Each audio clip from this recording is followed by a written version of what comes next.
Tegangnya itu ada di situ. Jadi kita masuk ke tenda, persiapan buat makan. Kan pintuan tenda itu kita buka tuh. Jadi kita di dalam, pintuannya kompornya kan di luar gini, tapi kita pada di dalam nih. Jadi teman kita doang yang satu yang masak. Nah, center tuh ada yang kita arahin keluar tenda. Jadi kelihatan tuh kalau kalau kabut begitu. Kayak kabut-kabut gitu kelihatan kan. Nah, di situ kita ngerasa janggal. Kok ini kabutnya kok beda daripada yang lain? Maksudnya bener kabutnya tuh kayak hitamnya pekat banget gitu. Dan itu menyelimuti tenda sampai center pun nggak tembus ke depan.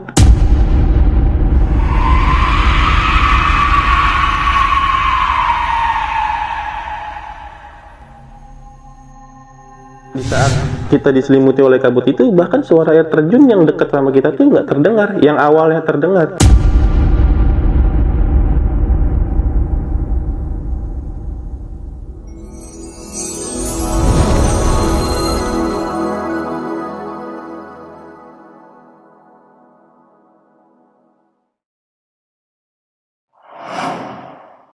Assalamualaikum warahmatullahi wabarakatuh. Balik lagi bareng gue Ibnu Tito Sidik, yang pastinya akan menemani perjalanan misteri kalian bersama narasumber yang sudah gue undang.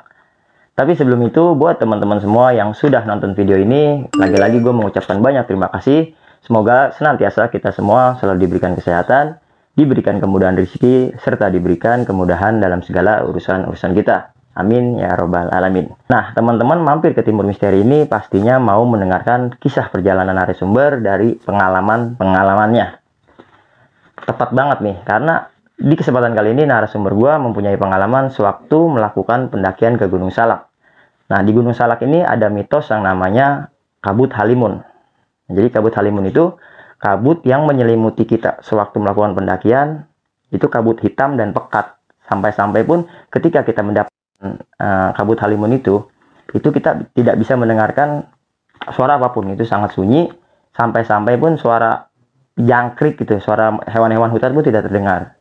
Dan informasi yang gue dapat juga, narasumber gue ini sempat bertemu dengan lebah misterius. Oke, pastinya kita juga semakin penasaran nih. Tanpa banyak basa-basi, langsung aja kita berkenalan sama narasumbernya. Nah, siapakah narasumbernya? Di samping gue sudah ada Bang Rehan. Bang Rehan, apa kabar Bang Rehan? Alhamdulillah Bang Ibnu. Oke, kayak pahala Bang Rehan. Bakher. Oke, Masya Allah. Ini Bang Rehan ini sahabat lama gue nih, kurang lebih 10 tahun kita gak ketemu. Kita akhirnya kita bisa ketemu lagi sama Bang Rehan di YouTube nih, luar biasa banget Bang Rehan. Semuanya keluarga sehat semua ya? Alhamdulillah sehat Bang Ibnu. Oke Bang Rehan. Nah, lu di sini mau cerita pengalaman lu, tadi lu bilang sewaktu lu naik ke Gunung Salak ya? Bukan, lebih tepatnya bukan mendaki. Mendaki. Jadi kita di sana camping, tapi niatnya ingin mendaki. Ada suatu hal yang menjadikan lu camping? Ya, ada suatu hal yang pokoknya yang mesti dipikirkan lagi untuk mendaki dah. Oke. Nah, tadi gue juga sempat ngasih tahu nih ke teman-teman bahwasanya lu sempat ada di dimensi lain dan ketemu lebah yang misterius. Iya, betul. Nah, kita bicara dari dimensi lain ini nih. Maksudnya ke dimensi lain itu kayak gimana? Jadi seketika tuh keadaan di dalam tenda itu senyap banget Bang Ibnu. Sunyi gitu. Sunyi, Kan di gunung emang sunyi. Tapi kan biasanya di gunung tuh terdengar kayak suara-suara hewan-hewan malam tuh, kayak entah itu kayak mungkin jangkrik, tonggeret, dan yang lebih herannya lagi tuh kenapa suara air terjun itu nggak terdengar, padahal itu kita ngecamp di samping dekat air terjun. Oh, itu yang meyakinkan kalau itu janggal ya, karena lu di samping air terjun. Iya, betul. Oke, tapi tahan dulu Bang Rehan ya. Siap. Sebelum masuk ke ceritanya, buat teman-teman yang mau jadi narasumber di sini, teman-teman bisa DM ke Instagram kita Timur Misteri, atau juga kirimkan email di timurmisteri.cr@gmail.com. Untuk lebih mempermudah, nanti linknya ada di kolom deskripsi. Oke, tanpa banyak basa-basi, simak terus video ini agar kita bisa mengerti isi ceritanya. Tetap berprasangka baik, karena bukan hanya manusia yang diciptakan Tuhan.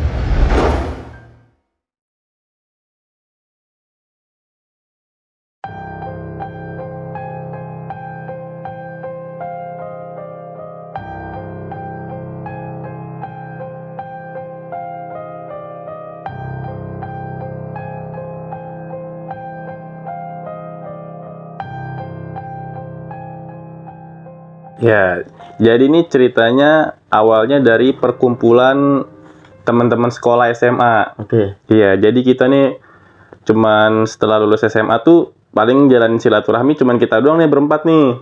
Karena yang lainnya pada jauh. Karena di situ sekolah kita dulu ada pesantrennya. Jadi kebanyakan yang pesantren daripada yang ibarat kalau bahasanya PP pulang pergi. Kayak anak madrasah yang gitu ya? Iya, kayak madrasah gitu. Jadi kita berempat ini setelah lulus dari SMA masih ngejalanin silaturahmi nih. Nah, kebetulan juga kita punya temen, dia kan buka majelis taklim tuh di daerah Pondok Kopi. Nah, pada saat itu kita pada main tuh silaturahmi, kita majelis taklimnya. Kita pada ngaji di sana, selesai majelis taklim, kita pada ngobrol dah tuh. Dan temen bilang, "Woi, gimana kalau kita pergi jalan-jalan? Sekalian mau perpisahan, gua mau berangkat menuntut ilmu ke Hadramut," katanya. Oke. Nah, dari salah satu sayap lu tuh. Iya, dari salah satu teman kita nih yang punya majelis taklim di situ. Dia mau melangkahkan kakinya lah ke Hadramut, mau menimba ilmu lebih dalam lagi di sana. Terus kita bilang, "Oh ya udah boleh." Terus kita mau kemana nih jadinya? Terus teman kita masih pada bingung tuh mau kemana nih. Nah, ya udah kita nyeletuk lah. Ya udah kita naik gunung aja gimana? Kita nyari pengalaman baru. Kita kan belum pernah nih naik gunung. Iya. Terus kata teman kita, ya udah boleh kita naik gunung. Cuman gunung mana? Nah, di situ kita berpikir, gunung mana nih? Akhirnya ya udah kita pernah dengar dari teman juga yang pernah mendaki bahwa kalau naik Gunung Gede via Putri itu ramai akan pendaki. Oke, tahun berapa tuh, Mas? Belum setahun yang lalu dah. Berarti belum lama kejadian ini. Belum lama. Oke. Setahun yang lalu. Udah tuh akhirnya saya mutusin bawa pendakian ke Gunung Gede via Putri. Akhirnya rencananya ke sana. Rencananya ke sana dulu nih awalnya nih. Terus teman pada setuju tuh. Ya udah boleh. Ya udah prepare alat. Siap-siapin alat kan. Ya udah kalau emang nggak ada alat kan bisa cari dia pinjeman. Udah tuh akhirnya pada nyari pinjaman alat, prepare dari keril, terus alat-alat buat masak dah. Terus kita siapin segala macem buat keperluan di sana. Akhirnya udahlah berangkatnya itu 2 hari setelah acara dari tempat teman kita itu. Akhirnya udah tuh pas menjelang ingin berangkat nih, kita kumpul dulu nih di rumah kita tuh kumpul. Dia pada dateng, pada kumpul. Akhirnya kita mutusin buat jalan siang itu. Pagi kita jalan pagi. Jalan pagi, berangkat. Nah, ada yang WA teman kita nanya, "Han, katanya lu gue denger mau naik gunung." Terus kita balas, "Iya, gue mau naik gunung." "Gunung mana, Han?" "Rencananya sih Gunung Gede via Putri." "Lalu udah daftar online ya?" Nah, kita bingung di situ, daftar online. Nah, iya sekarang naik gituan harus daftar online dulu, daftar simaksinya. Oke. Nah, kan di pikiran kita tuh naik gunung itu kita dateng ke pos simaksi, bayar, dapat karcis, naik. Bisa tahu lu bisa langsung di sana. Iya, berpikiran kita seperti itu kan. Oh, akhirnya, waduh gimana nih? Kita juga kan kagak ngerti cara daftar online-nya kan. Keadaan juga kita udah setengah jalan. Iya. Akhirnya kita pada berhenti nih. Berhenti, terus kita omongin, pendakian harus daftar online. Pokoknya segala macam gini registrasinya. Lah, harus online. Memang nggak bisa langsung? Nggak bisa nih, kata temen gue, harus online sekarang. Oh ya udah, terus gimana dong ini? Kita kan mau ngurusnya kayaknya mepet banget gitu waktunya. Bilang udah setengah jalan. Nah, terus teman kita bilang, "Yaudah, kita ke Gunung Salak aja." "Ah, serius lu ke Gunung Salak?" "Iya udah, kita ke sana aja. Kita nggak usah jadi ke Gede, kita ke Gunung Salak aja." Ya udah, akhirnya temen nyaranin ke Gunung Salak nih, dengan PD-nya kita tanpa mikir lagi, jalanlah, muter lagi balik arah. Kita berangkat ke Gunung Salak via Cidahu tuh. Udah, akhirnya temen kita kan mutusin ngajak ke Salak. Katanya kan dia di sono, kata dia bisa tuh, bisa langsung. Makanya kita mutusin buat ke Salak. Udah tuh akhirnya kita jalan ke Salak via Cidahu, nyampe lah di pos simaksi Gunung Salak via Cidahu.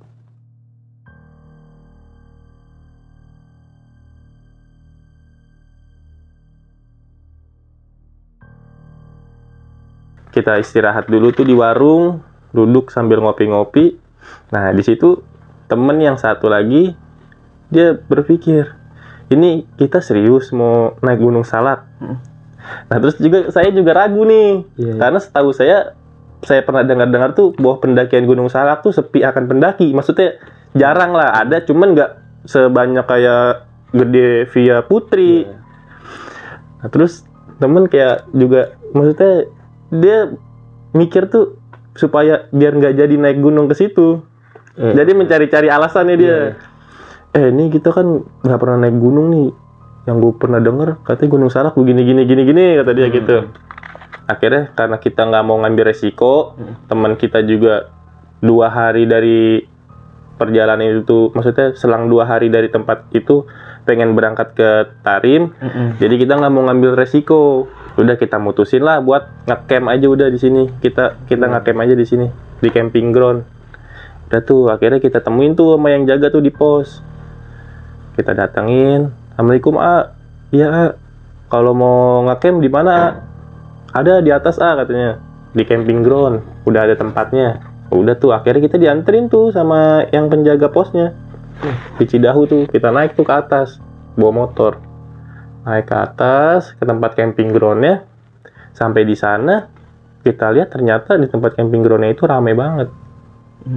Rame banget orang di situ. Kayaknya merasa rame banget lagi, pengen nyari suasana yang beda gitu, karena mikirnya kalau rame begini pasti ntar malam berisik ini. Takutnya mungkin ada kegiatan kan nanti dia pada di situ bilang rame banget. Terus kita ngomong lagi sama temen kita, "Nih kalau itu kita jangan nge-camp di mari deh." "Lah emang kenapa, kan tempat campnya di sini doang." "Jangan dah, rame banget, berisik pasti." Nah, terus temen ngomong, "Gimana kalau kita nge-camp di Curug aja?" Terus kita nanya, "Kan emang di sini ada curug?" "Ada itu di bawah. Tadi gue ngeliat pelang arahnya buat ke curug." "Oh ya udah," bilang tuh sama yang AA-nya yang nganterin, "A, kita nggak jadi ngecamp, kita mau ke curug aja."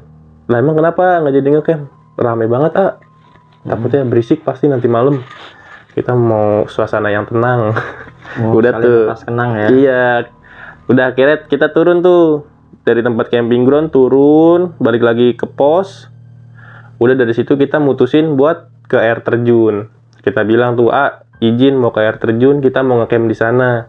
Terus kata A-nya yang nganterin itu, "Serius mau ngecamp di air terjun?" Terus kita nanya, "Emang kenapa A? Nggak boleh ya ngecamp di situ?" Kata dia, "Ya nggak ada larangan sih buat ngecamp di situ, cuman nggak disarankan aja, maksudnya." Karena di situ nggak ada orang yang ngecamp. Bukan tempat camp. Bukan tempat camp, sepi dari orang juga kan, kata si A-nya ini. Lagi pula kan itu juga dekat air. Biasanya kalau tempat dekat air itu tempat habitat turun untuk ngambil minum, untuk nyari minum gitu. Oke. Mungkin entah hewan atau apa kan, buas, ya? hewan-hewan buas. Itu yang nggak disarankan karena itu.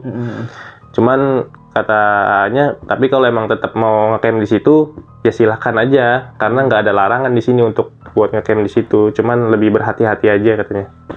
"Oh ya udah siap Pak, kita bakal hati-hati kok." Udah dari situ kita jalan tuh ke tempat air terjunnya. Jadi dari pos dia posisinya agak melipir ke sebelah kanan, turun ke bawah. Udah kita jalan, pas kita jalan kita ngeliat tuh sarang lebah di pohon-pohon tuh, ada tuh beberapa biji tuh sarang lebah. Terus temen kita ini bilang, "Ih, ada sarang lebah tuh. Nanti aneh ceritain dah asbabun nuzulnya kenapa madu itu bisa manis." Gitu. Udah tuh kita lanjutin perjalanan tuh. Adalah sekitar dari pos ke air terjun tuh 1,5 sampai 2 kilo lah jauhnya. Jadi naik turun jalannya kan. Nah sampailah kita di tempat air terjun itu. Dan pas kita sampai bener sepi. Padahal itu siang. Kita sampai di situ itu jam 2 siang. Itu sepi banget. Bener-bener nggak ada orang sama sekali yang ke situ. Padahal di camping ground itu rame ya, tapi nggak ada dari tempat camp itu orang yang ke air terjun situ. Rata-rata buat wisata mungkin ya. Udah tuh akhirnya kita ngedirin tenda di situ, masak buat makan siang kan. Nah mulailah masuk tuh menjelang maghrib.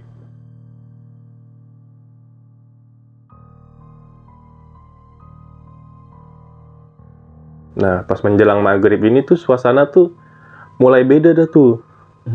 Dari perpindahan hari itu, dari terang ke gelap tuh langsung suasananya tuh beda. Sampai-sampai temen kita itu kayak gimana ya, dia sampai ngomong, tuh kayaknya kok begini banget sih ngecamp di sini. Apa kita pindah aja, balik lagi kita ngecamp di camping ground. Nah, terus kita bilang, lah, lu belaga gila mau balik lagi? Ini nggak deket lo jaraknya ke sana, dan keadaan juga udah gelap, nggak mungkin kalau kita buat balik lagi. Udah tuh akhirnya temen, udah dia akhirnya ngalah tuh, berusaha buat menenangkan dirinya lah. Udah masuk maghrib tuh, udah mulai gelap kan. Nah kita mutusin buat sholat maghrib berjamaah. Kita sholat maghrib berjamaah. Kita imaman tuh, makmuman tuh berempat. Pas sholat, kita melakukan sholat maghrib. Pas kita lagi sholat, tiba-tiba tuh kan matanya bisa ngeliat ke belakang tuh, kayak ada ekor mata lah.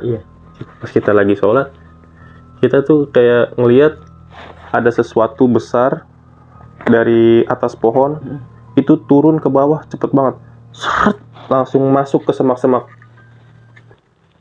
Dan itu suaranya terdengar jelas. Oh, ada suaranya. Ada suaranya. Nggak cuma lu lihat berarti. Nggak cuman dilihat doang. Itu bener-bener suaranya. Hitam, besar, turun. Ibaratnya itu turun tuh kayak pala duluan gitu. Pala duluan langsung ke bawah nyusruk, masuk ke semak-semak. Di situ kita berpikir, oh mungkin hewan kali. Padahal sambil sholat seperti kita berpikir seperti itu. Iya. Udah akhirnya saya lanjutin sholatnya, berusaha buat fokus lagi sholat. Nah tiba-tiba nggak selang lama dari kejadian seperti itu, kita ngerasa baju kita tuh kayak ada yang narik bang, dari belakang. Jadi pas kita lagi begini, itu baju kayak ada yang narik. Kita sampai ke bawah begitu. Di situ baru mulai merinding buat. Udah akhirnya kita coba lagi buat fokus sholat di situ. Dan akhirnya selesai itu kita sholat, kita nanya nih sama teman kita, lu ngeliat gak tadi dari atas pohon samping? Terus dia bilang, iya gue ngeliat kayak ada yang turun ya. Iya kayak ada yang turun. Udah gak usah diomongin lagi. Nah terus kita ngomong lagi, tapi lu kalau itu ngerasa nggak baju kayak ada yang narik di belakang? Nah itu juga gue ngerasa. Jadi pas gue sholat tadi, tiba-tiba baju gue kayak ada yang narik ke belakang. Nah iya itu gue juga sama kayak ada yang narik ke belakang. Berarti bukan gue doang ini yang ngerasain. Iya gue juga ngerasain Han kalau itu. Udah kita skip aja, anggap aja nggak terjadi apa-apa kan.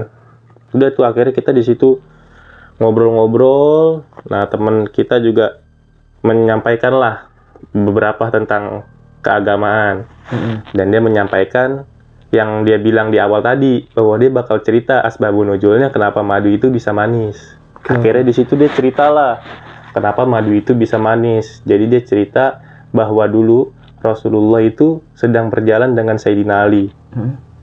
Sedang berjalan dengan Sayyidina Ali, dihampirilah oleh seekor lebah.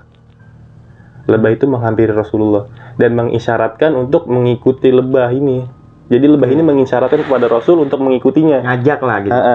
Diikutilah oleh Rasul dan Sayyidina Ali. Diikuti, dan ternyata Rasul dan Sayyidina Ali itu diajak ke tempat sarangnya. Dan dipersilahkan untuk mencicipi madunya. Akhirnya dicicipi oleh Rasulullah dan Sayyidina Ali. Di situ Sayyidina Ali merasa takjub. Kenapa? Maksudnya lebah ini kok madunya bisa manis? Seraya dia mengatakan, wahai lebah, kenapa madumu ini bisa manis, sedangkan yang kau hisap itu adalah saripati yang pahit dan getih. Dan berkat kehendak Allah, lebah itu menjawab, wahai Sayyidina Ali, ketahuilah kenapa maduku ini bisa manis, karena setiap aku mengambil saripati yang ada di bunga, aku selalu bersolawat kepada Rasulullah. Luar biasa ya. Itu saya dapat pelajaran banget. Maka saya jadi tahu makanya kenapa madu itu bisa manis. Dan mungkin makanya madu itu menjadi salah satu obat juga. Ya kan? Iya. Sampai-sampai kan ayat-ayat tentang lebah tuh ada di Al-Quran.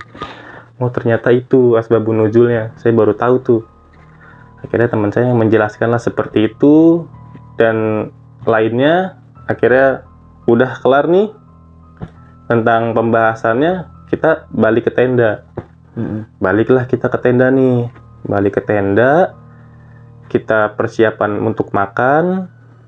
Nah, pas di sini nih awal maksudnya awal mulanya nih pas kita masuk ke dalam tenda ini. Tegangnya itu ada di situ. Jadi kita masuk ke tenda, persiapan buat makan. Kan pintuan tenda tuh kita buka tuh. Jadi kita di dalam, pintuannya kompornya kan di luar gini, tapi kita pada di dalam nih. Jadi teman kita doang yang satu yang masak. Nah, center tuh ada yang kita arahin keluar tenda. Jadi kelihatan tuh kalau kalau kabut begitu. Kayak kabut-kabut gitu kelihatan kan. Nah, di situ kita ngerasa janggal. Kok ini kabutnya kok beda daripada yang lain? Maksudnya bener kabutnya tuh kayak hitamnya pekat banget gitu. Dan itu menyelimuti tenda sampai center pun nggak tembus ke depan. Jadi kita nggak bisa ngelihat nih di depan tuh. Karena bener-bener semakin sempit gitu.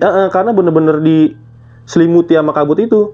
Nah, dari pas diselimuti sama kabut itu, seketika tuh suara tuh hening. Nggak terdengar suara hewan malam seperti sebelumnya ya. Nggak terdengar suara hewan malam. Bahkan itu kita sadar-sadarnya pas setelah kabut itu udah nggak ada. Teman kita bilang, oh iya, suara air terjun pun nggak terdengar. Di saat kita diselimuti oleh kabut itu, bahkan suara air terjun yang dekat sama kita tuh nggak terdengar. Yang awalnya terdengar. Nggak logika dah ya. Nggak logika di situ. Kita ngerasa kok hening banget, sunyi gitu. Akhirnya ya udahlah, kita berusaha berpositif aja, kita lanjutin aja masak tuh, makan. Lumayan lama itu. Nah, seketika dari itu kita didatangi tuh, dihinggapi tenda kita oleh seekor lebah. Kita di situ bingung, makin bingung. Kok ada lebah? Ini kan malam lagi. Tiba-tiba menghampiri tenda kita. Dia nangkring tuh di atas plesit. Kan kelihatan tuh. Kita pengen nanya, lah itu lebah jam segini keluar katanya. Udah biarin aja, kali dia lagi mau numpang neduh kali. Udah tuh akhirnya lebah itu nangkring di plesit tuh. Ya udah kita cuekin aja itu lebah, karena kita nggak berpikiran aneh kan. Udah dari situ kita masak tuh, makan. Habis makan nih kita ngobrol kan sebentar. Nah udah kita mutusin buat istirahat. Nah pas kita mutusin buat istirahat itu, terdengarlah tuh suara langkah kaki. Dan langkah kakinya itu pun kenceng bang. Sampai kita yang di dalam tenda ini berasa getarannya gitu. Jadi itu dia muter di tenda. Adalah mungkin kalau kita bisa bilang dia 3 kali muter di tenda. Dan suara getarannya itu berasa sampai di dalam tenda.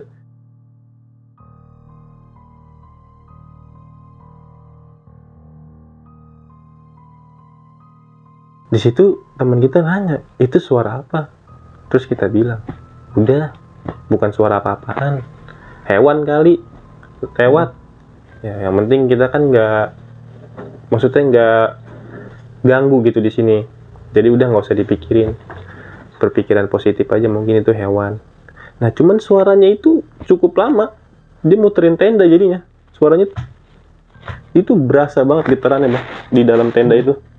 Sampai temen kita tuh bilang udah nggak usah dihiraukan. Gede sosoknya. Wah bisa jadi mungkin karena getarannya itu berasa. Temen kita bilang udah tenang aja, selama di sini niat kita baik, niat kita nggak mengganggu segala apapun yang ada di sini, kita nggak usah takut. Jadi kita yakin aja karena di sini kita niatnya bukannya niat untuk merusak atau apa, di sini kita hanya niat untuk silaturahmi ke sini. Jadi kita juga harus bisa menjaga adab kita di tempat seperti ini. Jadi udah nggak usah dihiraukan suara yang seperti itu. Kata teman kita bilang seperti itu. Ya udahlah di situ kita jadinya cuek. Udah kita mutusin buat berusaha buat tidur dah, biar kita nggak dengar suara-suara yang aneh-aneh lagi gitu. Udah pengen cepet-cepet tidur aja. Nah, nggak kelamaan dari suara langkah kaki itu, tiba-tiba tenda kita tuh kayak orang disambitin sama pasir, Bang. Timpuk. Kita awalnya mikir tuh gerimis kok, cuman gerimis kok begini, beda. Karena itu berasa timpukannya. Jadi kan kelihatan dari bayangan dari dalam tenda tuh. Ser gitu. Dilempar, ser. Itu berasa kayak disambitin sama pasir. Terus temen kita bilang lagi, ini apaan lagi katanya. Udah, nggak usah ditangkepin, cuekin aja.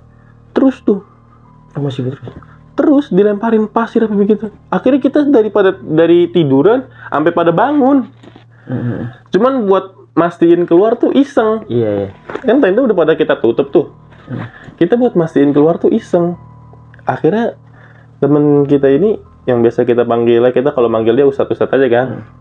Akhirnya dia bilang, udah nggak usah takut, agak geseran aja dulu, agak geseran duduknya. Jadi kan kita duduk berempat gini nih. Jadi kita disuruh geseran agak ke depanan. Udah kita geseran dah tuh, kita ke depanan. Dia duduk agak melipir ke pojok belakang. Udah bentar ya, aneh mau cikiran dulu sambil baca wirid kata dia gitu. Oh ya udah Ustaz. Iya, moga-moga nggak ada apa-apa deh. Biar kita semua dijaga sama Allah di sini. Udah tuh, dia di situ jikiran, dia wiritan. Gak kelamaan dari dia selesai jikir, selesai wirid, udah tuh gak terdengar lagi suara lemparan dari luar. Oke. Bahkan suara langkah kaki juga yang sebelumnya itu udah gak ada. Jadi udah bener-bener balik ke sunyi lagi, gak dengar suara apa-apaan lagi. Udah di situ kita mutusin buat buka tenda aja dah. Pintu tenda tuh kita buka. Dia setelah selesai baca wirid, kita beraniin diri buka tenda. Pas kita buka tenda itu, kan senter kita arahin lagi keluar. Itu masih, maksudnya kayak ketutup sama kabut itu. Karena kita buka tenda tuh, kita buka senter, itu senter nggak tembus ke depan. Jadi gelap doang gitu. Dan yang anehnya lagi, pas kita saat ngeliat begini, ternyata ada lebah itu masih nangkring di situ. Dan nggak lama dari situ, baru pas kita center lagi, itu kelihatan tuh kayak kabut itu mulai memudar, mulai terlihat lah di depan itu. Kan di depan kita tuh ada pondopo. Nah itu mulai kelihatan pondopo itu, yang sebelumnya itu nggak kelihatan. Mulai memudar kabut itu, dan suasana balik seperti semula. Terdengarnya suara hewan-hewan malam, terdengarnya suara air terjun. Di situ kita awalnya nggak sadar, cuman teman kita nih bilang, lu ngerasa nggak tadi tuh kayak ada yang aneh? Aneh gimana? Lu ngerasa nggak? Kita tadi tuh nggak dengar suara apapun loh. Kita di situ, kita tadi tuh hening banget loh. Bahkan suara hewan pun nggak terdengar. Jangankan hewan, suara air terjun aja, gua tuh tadi nggak dengar. Padahal nih air terjun di sebelah kita tuh air terjun. Terus kita berpikir pada nih, iya juga. Baru pada sadar loh. Baru pada sadar setelah teman kita itu baru pada sadar. Oh iya, gue dari tadi nggak dengar suara air terjun. Ini baru ini lagi gue dengar suara air terjun. Apa karena tendanya? Lah cuman keren amat ini tenda. Apa kedap sama suara air terjun? Udah tuh akhirnya di situ kita pada berpikir, udahlah, nggak usah dibahas. Udah deh istirahat. Udah akhirnya kita tutup lagi. Udah kita istirahat. Di situ bener-bener hawanya tuh langsung berubah bang. Hawanya tuh hangat banget. Sampai-sampai kita itu tidur nggak ada yang pakai sleeping bag. Padahal kita bawa. Cuman tidur pakai celana pendek doang. Sebelumnya pas lagi diselimutin kabut itu? Hawanya tuh dingin. Setelah itu udah tiba-tiba tuh hawanya tuh hangat banget. Sampai-sampai kita pada tidur nggak pakai sleeping bag ya, malah buat bantal jadinya. Udah tidurnya pakai celana pendek. Udah tuh akhirnya pada tidur tuh, pada bisa tidur akhirnya. Istirahat, bangunlah tuh kita subuh. Dibangun ini sama teman kita ini. Ayo bangun, sholat subuh. Jangan males gitu. Iya. Tempat kayak begini nih banyak-banyakin buat ibadah karena suasananya tuh tentram, nyaman, jadi enak buat ibadah katanya gitu kan. Ayo bangun. Tuh kita bangunnya tuh juga ogah-ogahan sebenarnya. Karena ustadznya nggak enak ya. Iya, karena ada ustadz nih mikirnya nggak enak. Udahlah bangunlah, melek-melekin aja udah mata. Iya ustadz, kita bangun. Udah bangun tuh, akhirnya kita mutusin tuh sholat subuh berjamaah di situ. Setelah sholat subuh berjamaah, kita balik lagi ke tenda. Dan yang bikin herannya ini kita nih, kok ini lebah masih ada di nangkring di preset itu? Belum pindah tuh. Nggak pindah-pindah bang, ada di situ. Kok nih teman kita apa ya? Lah ini lebah dari semalam di sini kagak pergi-pergi. Terus kata teman kita nih, ustadz nih, udah biarin, nggak usah diganggu. Mungkin dia emang lagi pengen neduh di mari katanya gitu kan. Udah nggak usah diganggu. Ya udah tuh akhirnya kita cuekin deh. Kita masak deh tuh buat sarapan. Kita masak nasi. Nah habis kelar kita makan pagi, kita mutusin buat jalan ke air terjun karena buat ke air terjun tuh nggak jauh, tinggal turun doang ke bawah. Udah kita ke air terjun. Nah pas perjalanan kita ke air terjun, mulailah si lebah ini ngikutin kita. Oke. Jadi pas kita mau turun jalan ke air terjun, nih lebah ngikutin nih. Dia muter aja di atas pala. Pindah-pindah tapi di atas pala kita, terus di atas pala teman kita lagi. Udah pokoknya bolak-balik aja dia. Di antara kita berempat, bolak-balik aja di atas pala muter. Sampai kita di air terjun, sampai kita mandi di air terjun, dia masih ngikut. Lebah yang kayak gimana sih? Lebahnya itu bisa dibilang beda dari yang lain, Bang. Deskripsinya gitu. Iya, maksudnya kita tahu lebah. Cuman ini lebahnya ini kenapa kita bisa bilang beda dari yang lain? Karena dari segi ukuran, Bang. Oke. Dia lebih agak besar. Cuman itu lebah, kita tahu itu lebah. Kumbang. Ya, iya segitu, ada sejempol dah pokoknya. Iya. Makanya kita berpikir apa ini yang dinamain ratu lebah. Cuman kok sendiri gitu, nggak bawa koloninya. Iya. Ya namanya lebah kan dia berkoloni hewan. Kita sadar itu lebah beda dari ukuran yang lain, cuman ya udah nggak kita gubris lah. Udah kita di situ fokus buat main aja di air terjun. Cuman itu lebah ya udah muter aja. Kita kadang-kadang sesekali apa tutup kuping. Takut masuk ke kuping kan. Disengat juga ya? Iya, takut disengat juga. Cuman dia enggak sih, cuman muter aja di atas pala. Udah tuh kita main di air terjun tetap diikutin sama dia. Ada lah kita sejam itu di air terjun. Dia muter aja. Maksudnya nggak hinggap di mana-mana, udah muter aja. Selama sejam itu. Gitu. Iya muter. Dari kepala ke kepala. Iya muter tapi. Udah akhirnya kita sejam lah di situ. Udah kita mutusin buat balik lagi ke tenda. Kita jalan nih dari air terjun ke tenda dan itu dia tetap ngikutin. Sampai teman kita tuh heran, udah lebah ngikutin mulu. Kenapa ya? Terus kata teman kita yang Ustadz ini, tuh kan kemarin kita ngebahas tentang dia. Tuh datang kan dia yang kita bahas. Oke. Dari situ kita berpikir, oh iya juga. Dan dia juga nggak usil ya? Dan dia juga nggak iseng ke kita kan? Ngikutin doang ya? Dan kita juga berpikirnya adanya ini lebah setelah kita sholat maghrib itu habis ngebahas tentang madu. Oh iya juga ya. Udah makanya nggak apa-apa, udah biarin. Dia ngikutin juga. Bilang selagi dia nggak mengganggu kita, kita jangan mengganggu dia. Udah tuh akhirnya kita balik ke tenda. Kita mutusin di situ buat packing, buat pulang kan. Jadi kita packing tenda nih segala macem, semua peralatan kita masukin ke carrier dan itu tetap lebah itu masih ngikutin aja. Sampai kita lagi prepare pun dia muter ya bolak-balik. Dan itu bolak-baliknya udah di kita berempat doang. Dia bolak-balik aja. Nah, habis itu kita kelar prepare, kita perjalanan pulang, dia pun masih ngikutin. Oke, sampai pulang berarti. Sampai pulang, maksudnya sampai pos ya, sampai Posimaksi itu dia ngikutin. Padahal tuh jaraknya hampir 2 kilo loh dari air terjun ke Posimaksi. Karena kalau kita mikir logika kok ini maksudnya lebah kok begini? Ya logikanya pasti dia atau ngikutin tapi hinggap-hinggap gitu. Beberapa waktu dia hinggap iya. Gitu. Ini nggak sama sekali. Nggak sama sekali hinggap, Bang. Dia muter bolak-balik aja. Jadi kita kan jalan turun dari air terjun tuh, maksudnya buang ke Posimaksi kan udah beriringan tuh. Berempat jalan. Dia bolak-balik. Ntar ke depan, teman kita tuh di atas palanya muter. Ntar ke belakang, ntar ke tengah. Lu pakai minyak wangi kalian pada. Boro. Dia maksudnya dia nyium aroma minyak wangi dari rambut lu masing-masing gitu. Kagak ada yang bawa minyak rambut bang di situ. Pada kisut malah rambutnya. Oke. Udah sampai pos Simaksi itu lebah masih ngikutin. Sampai kita di pos Simaksi di warung tempat kita kemarin awal istirahat datang itu, dia masih ngikutin.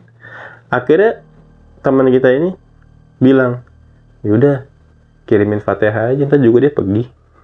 Udah akhirnya sama dia dikirimin Fatihah tuh. Dan setelah dia kirimin Fatihah buat si lebah, bener lebah itu pergi nggak tahu kemana. Kita bener-bener nggak ngeliat dia lagi gitu. Tapi lu ngeliat dia perginya? Nggak tahu. Tiba-tiba udah kagak ada. Nggak maksudnya nggak kayak yang sebelum-sebelumnya kan bolak-balik aja muter. Itu nggak tahu kemana udah perginya, nggak kelihatan. Terus kata teman kita, tuh kan pergi dia pas kita kirimin Fatihah.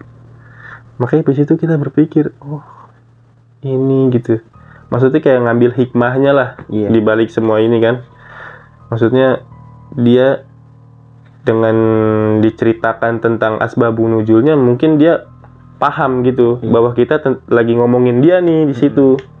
Batin dia terpanggil lah. Mungkin karena bisa jadi makhluk hidup gitu ya mungkin. Iya, karena dia juga makhluk hidup kan. Iya. Nah disitulah kita juga merasa heran aja gitu. Heran, takjub, kok bisa?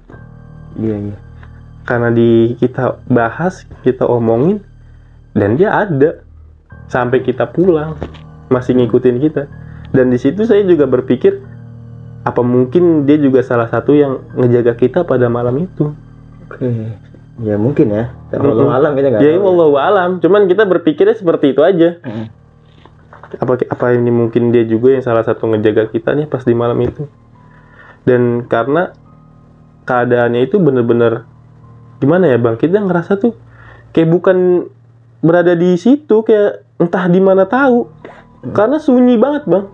Bener-bener nggak terdengar. Yang bikin anehnya itu nggak terdengar suara air terjun, nggak terdengar suara hewan malam. Padahal yang sebelumnya kita dengar gitu. Iya. Ada kejanggalan lah ya. Ada kejanggalan. Dan di situ kita berpikir, apa ini mungkin yang disebut dengan halimun, kabut halimun? Iya. Apa kita berempat tadi malam ada di dimensi itu? Yang rumornya kata orang-orang bahwa di Sarak itu ada yang namanya kabut halimun. Apa maksudnya? Apa malam itu kita berada di dimensi itu kan? Jadi kita cuman ya udah wallahu alam, yang penting kita turun dalam keadaan selamat, sehat walafiat semua. Nggak ada yang terjadi sesuatu yang buruk lah sama kita berempat. Udah akhirnya dari situ kita mutusin buat pulang. Hingga akhirnya aman-aman aja semua lah. Akhirnya aman-aman aja sampai sekarang. Gokil sih Bang Rehan. Cerita lo ini banyak pelajaran lah yang bisa kita ambil dari ceritanya Bang Rehan, ya, terkhusus buat gue pribadi dan buat teman-teman semua nih yang suka melakukan pendakian gunung atau suka-suka alam lah ya. Iya, suka bermain di alam lah. Suka bermain-main di alam. Camping. Oke Han, ada beberapa nih yang gue tanyain gitu dari perjalanan cerita lo. Perihal si lebah dulu nih, kita bahas si lebah nih. Ya. Pas ketika lu pulang ini kan lu ngelewatin sarang-sarang mereka kan? Iya. Apa dia ganti pasukan, apa emang lebah satu itu aja? Lebah satu itu aja Bang. Karena kita tahu itu dari ukurannya. Nah, pas di sarang ini banyak lebah? Ada beberapa lebah. Cuman ukurannya beda normal. Dari dia normal. Ukuran lebah normal lah. Nggak terlalu besar seperti itu ya. Atau itu aja ya? Atau itu aja.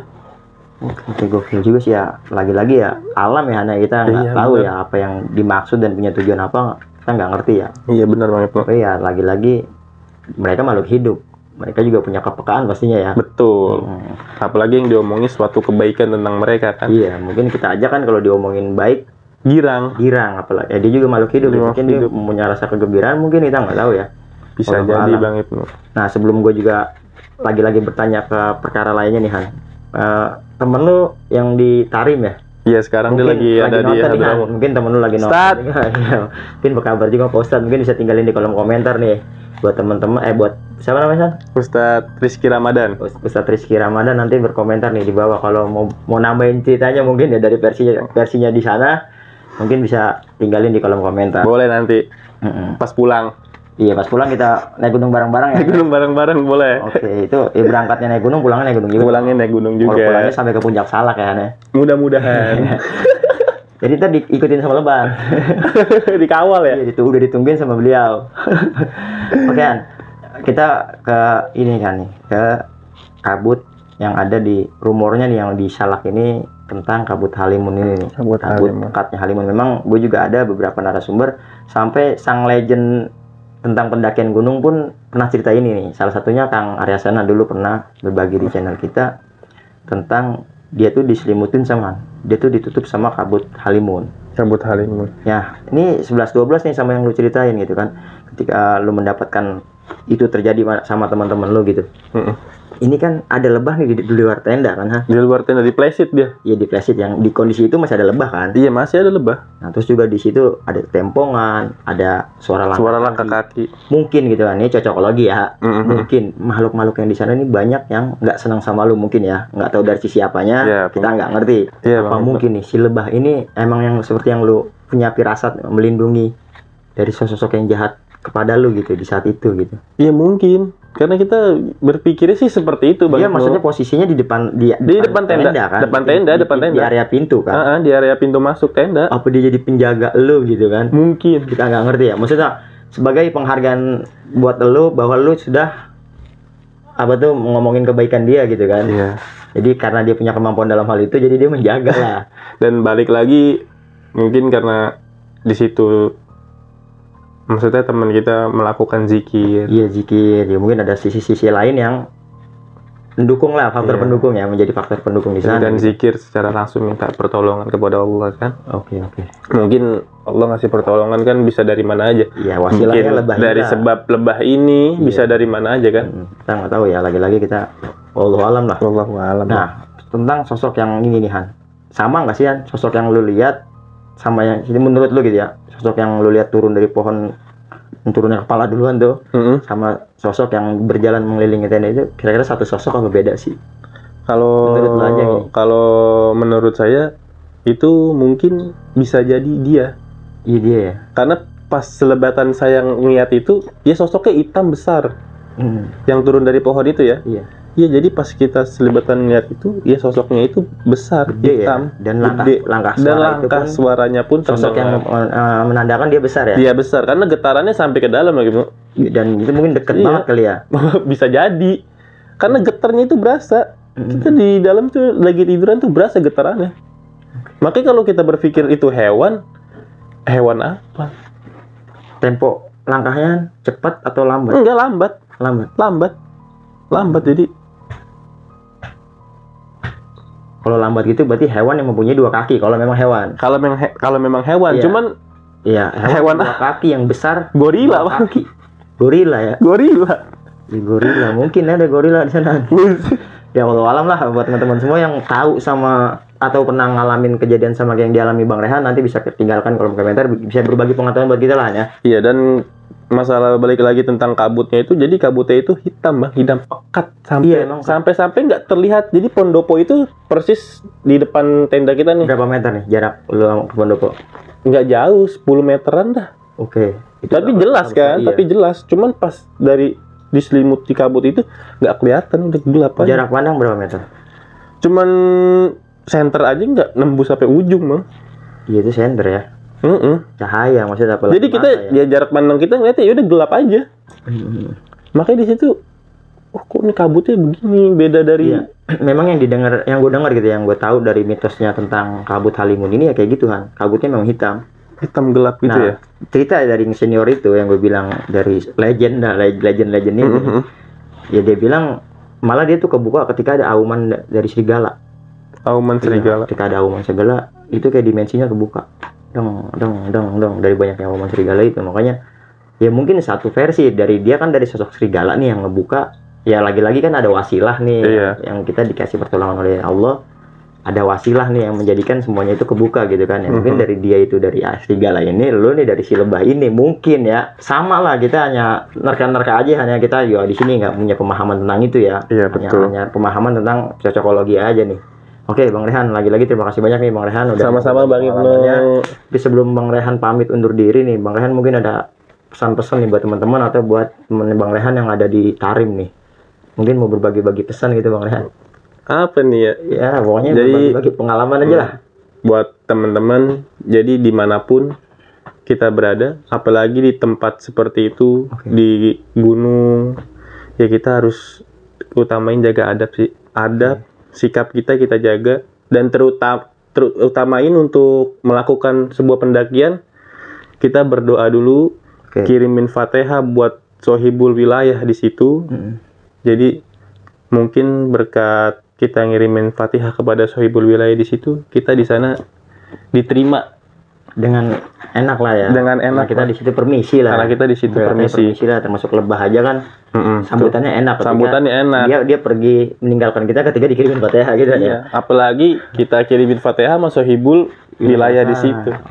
Oke Bang Rehan, terima kasih banyak. Dan buat teman-teman, lagi-lagi cerita Bang Rehan ini gue bukan bermaksud untuk menakut-nakuti teman-teman semua nih.